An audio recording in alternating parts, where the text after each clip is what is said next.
Donc, on parle de matrice d'adjacence d'un graphe, en fait. Hein. Donc la définition, encore une fois, elle n'est pas proprement écrite là, elle est dans votre cours. Hein. Une matrice d'adjacence, qu'on note souvent grand M, hein, pour la matrice d'adjacence, les coefficients de la matrice s'appellent les coefficients M, I, J. D'accord? C'est I, je rappelle que c'est les lignes et J les colonnes. Hein. Et c'est quoi le coefficient M, I, J? C'est le nombre d'arêtes ayant pour extrémité SI et SJ. D'accord? C'est le nombre d'arêtes ayant pour extrémité SI et SJ. Et il y a une subtilité pour les graphes orientés, c'est qu'il faudra faire attention au sens, parce qu'il y a des flèches, et vous allez seulement compter quand on va de SI à SJ. D'accord? Que donc, si ça va dans ce sens-là, il y a bien une arête. Si c'est fléché, on va faire un exemple, vous allez voir, c'est plus clair. Donc il faudra juste prendre en compte le sens dans les graphes orientés, et donc on mettra un 0 ou un 1. D'accord? Si vous regardez bien, il y a soit 0, soit 1 en fait, au niveau de ce truc-là. Donc, si je le fais là pour ce graphe ici, le graphe G1, donc vous êtes d'accord avec moi que si, d'ailleurs au passage, vous pouvez remarquer que la matrice d'adjacence, c'est une matrice, c'est quoi la taille de cette matrice? Forcément. Pourquoi de 2? Donc un truc comme ça, c'est vu que tu dois mettre le nombre d'arêtes qui va de... Ah oui, non, ok. Bah, j'ai pas... Alors, vous allez voir, c'est pas compliqué. Il faut juste penser à mettre S1 là, S2 là, S3 là, S4 là, et vous faites pareil ici.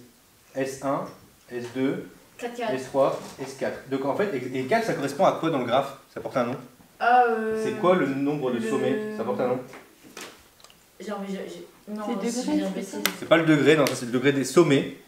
Pour un graphe, le nombre de sommets, c'est l'ordre du graphe. D'accord? Donc ici, l'ordre du graphe, c'est 4, donc votre matrice, elle sera forcément de taille 4, 4. Ok? Maintenant, comment on remplit cette matrice? Bah, regardez.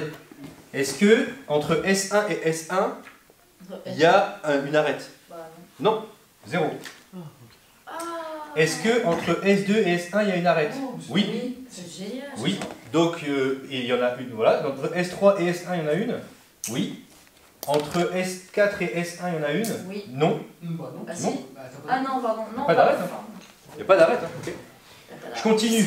Entre S1 et S2, c'est 1. Entre S2 et S2, c'est 0. Entre S3 et S2, c'est 1. Pardon.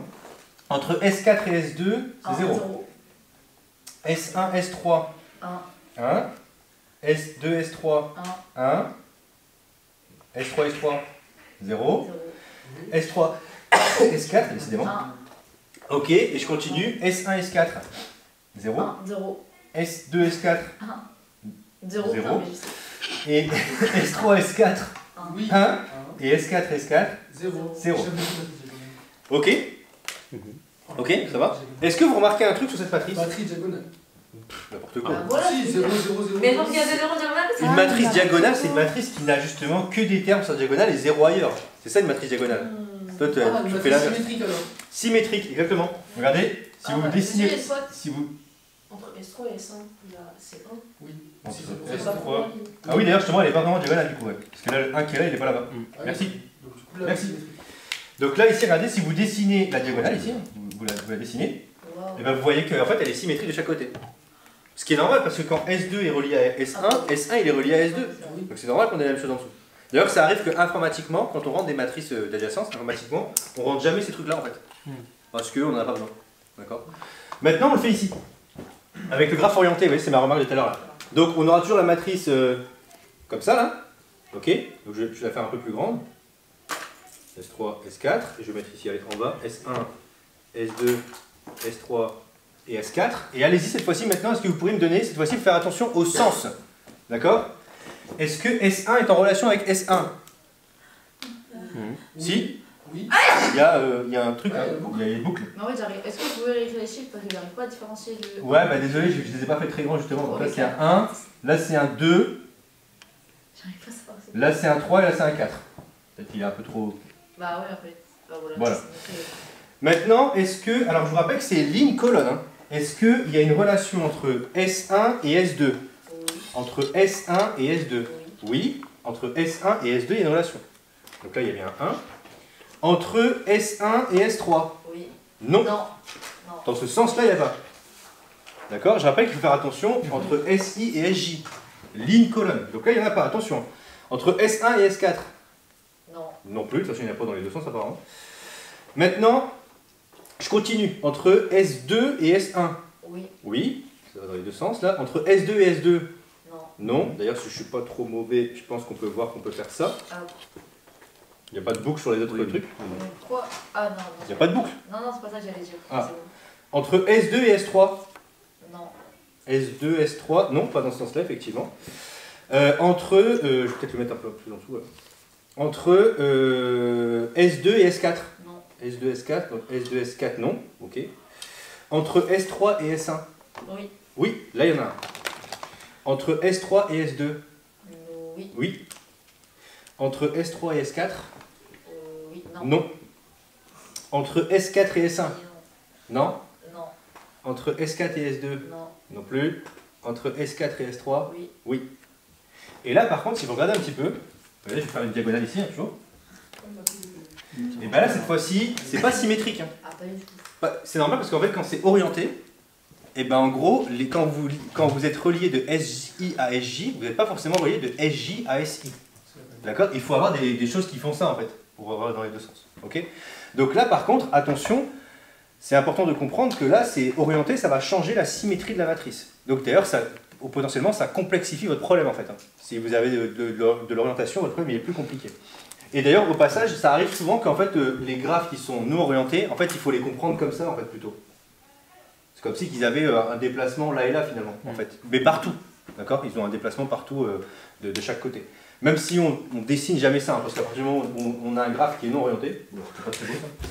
Si on a un graphe qui est non orienté, et ben en fait, un graphe non orienté, du coup, on met tout de suite des arêtes, quoi. D'accord? Là, on parle d'arc, on parle plutôt d'arêtes.